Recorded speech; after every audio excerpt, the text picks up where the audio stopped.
In the words of Volvo's design chief from 1991 to 2002, we threw away the box, but kept the toy inside, and that they did.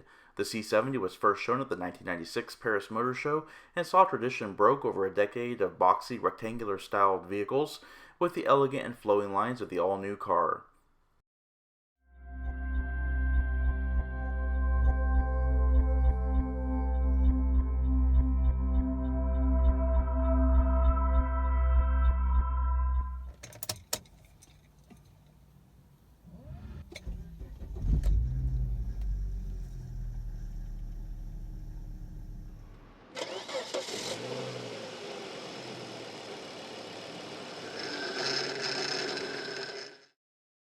The European market would see the C70 for the 1997 model year, with the North American market a year later. This particular C70, according to documentation, was once owned by Val Kilmer after his role in The Saint, in which this car appeared. The C70 would be the first luxury coupe from Volvo since the 780, which ended its production in 1990, and would directly compete against the Mercedes-Benz CLK, BMW M3 Coupe, and the Lexus SC300. In this video, we are taking a look at this amazing example of the 1998 North American introductory year of the C70, painted in the extremely rare Saffron Pearl Metallic, in which only 145 examples were painted, 130 of those being the manual transmission cars. A glance at the left shows the when new pricing. Manufactured in Uddevalla, Sweden, the C70 was designed in-house with Jose Diaz de la Vega overseeing interior design, with Tom Walkinshaw Racing in charge of the suspension tuning. The C70 is based on the P80 platform and all front engine, front-wheel drive, with power coming from the turbocharged and intercooled 2.3-liter dual overhead cam high-pressure turbo, 20-valve, inline 5-cylinder engine. This engine is of aluminum block and head construction with a compression ratio of 8:5 to 1. It creates 236 horsepower at 5,100 RPM, 243 pound-feet of torque at 2,700 RPM. Motor Trend magazine in July of 1997 tested their C70 from 0 to 60 miles per hour in 6.2 seconds, with 0 to 100 miles per hour reached in 15.6 seconds. Quarter mile was reached in 14.7 seconds at 98.3 miles per hour, with the top speed limited to 155 miles per hour. And the C70 has an 18.5 US gallon fuel tank and consumes 5 gallons per 100 miles driven, with an estimated total driving range of 370 miles. EPA fuel economy figures for this car are 17 miles per gallon city, 24 miles per gallon highway, with 20 miles per gallon combined. And while a 5-speed manual transmission was available, this car is equipped with the 4-speed Aisin AW50 42LE automatic. This transmission does feature 3 driving modes, Sport, Economy, and Winter, and are engaged via the 3 push buttons at the base of the gear bezel. It also features low gear selection. And even though the C70 was produced in-house, the rear-end styling of the car looks almost as if it were designed by Pininfarina, with the sleek, sloping rear window line that flows almost seamlessly into the rear deck lid. The taillights are all incandescent, with the integral turn indicators, reverse lamps, and the rear fog lamp. In the rear lower left corner juts out a polished chrome exhaust tip, and with the coupe, rearward visibility is actually really good, which cannot be said with the convertibles. Along the profile, thinking back to 1998 with the awesome 850 sedan and wagons, this car looks nothing like what came from Volvo. The C70 sits on a 104.7-inch wheelbase with an overall length of 185.8 inches. Suspension is McPherson struts up front with Delta links in the rear and anti-roll bars front and rear. Steering is hydraulically assisted variable rate vehicle speed sensitive rack and pinion with 3.2 turns lock to lock and a 39-foot turning radius. Wheels are the standard 17-inch silver painted 5-spoke aluminum wheels with P225/45 R17 tires front and rear. Brakes on this car are 4-wheel disc brakes with ventilated rotors up front assisted by ABS, traction control. The brakes can halt the C70 from 60 miles per hour to 0 in 117 feet. And up front is where the C70 shows its true character. While keeping in line with the tradition of its Volvo heritage, the C70 features flowing curves and a rounded rectangular grille. While the car looks short, it is indeed 0.4 inches longer than the V70 of that time, with a 0.2-inch longer wheelbase. Headlights are halogen with daytime running lights and curve nicely into the aforementioned grille, which does open up with the hood.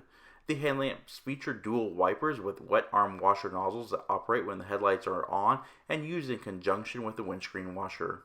Despite its rounded appearance, the grille is unmistakably Volvo. Down below reside circular fog lamps. Alrighty, no smart key access system here, not in 1998, but opening the bank vault-like door reveals a very nicely crafted interior. It's very familiar to Volvo owners, yet looks very, very nice and modern even to this day. Nice soft touches on the door trim. You do feature your power window and power mirror switches, matte pockets with your fuel door release and your trunk release, satin stainless steel embossed tread plates. You've also got 8-way power driver seat with 3 driver memory and 3 passenger memory on the other side. Overall, the seats are very, very comfortable. They're very supportive. They have good lateral support, good back support, and good side support. And on the dashboard, you do have your headlamp control. You've also got your rheostat for your instrument dim, front and rear fog lamp controls. You've also got a leather-wrapped tilt and telescoping steering wheel.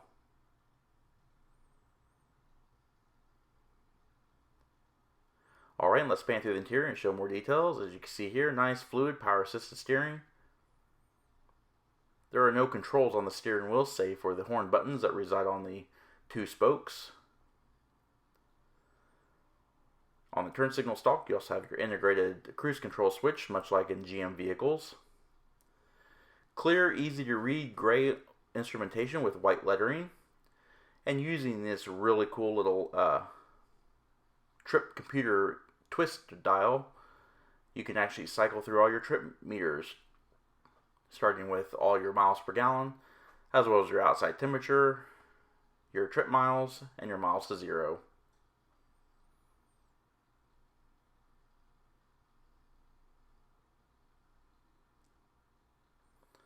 Alright, panning over the top of the dash, as you can see, it's in very, very good condition. No splits or cracks or anything like that. It's not faded. You do have your very odd Dolby Pro Logic center point speaker mounted on the dashboard. You have a bank of switches here, your traction control, your sunroof switch, trip computer control, your glass and heated windows. And this vehicle does feature dual zone automatic climate control. It also features the 3-disc CD changer. It's very neat. It actually is a 3-disc cartridge that goes into the radio face, much like a tape player would. It also features graphic equalizer. Heated front seats are an option on this car. Black walnut trim. You have your slide out dual cup holders for the front seats. Padded armrest opens up to reveal storage, and your OBD2 port. Overall, I've always liked the interior of the Volvo C70. I've always thought it looked really good. And looking at it today, 22 years later, it still holds up to the test of time. And you have an automatic dimming rearview mirror overhead reading lights. You've also got sun visors with non-illuminated vanity mirrors. And the sun visors swing out but do not slide.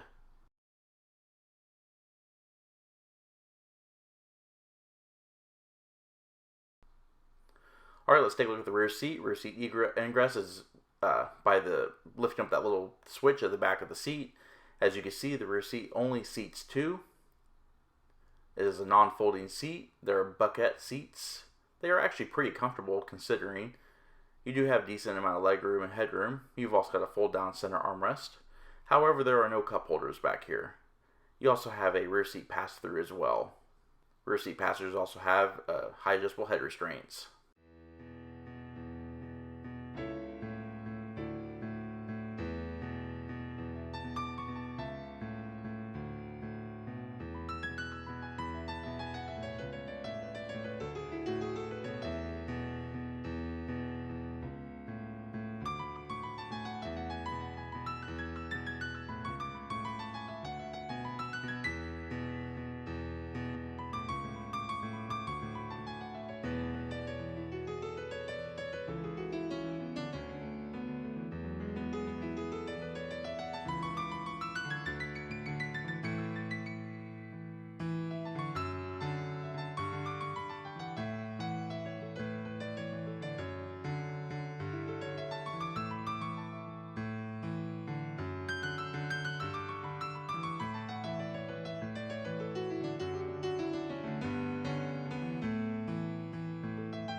Alright, a flip of this switch doesn't have a label on it, but a flip of that switch opens up the deck lid.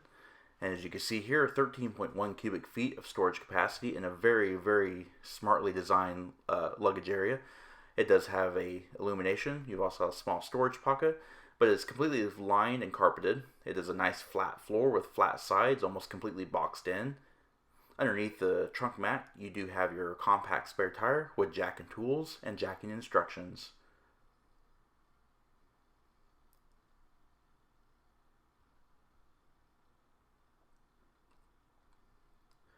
Alrighty, and this does conclude our review. If you like this video and would like to see more like it, please comment down below. Also, don't forget to hit the like button and subscribe.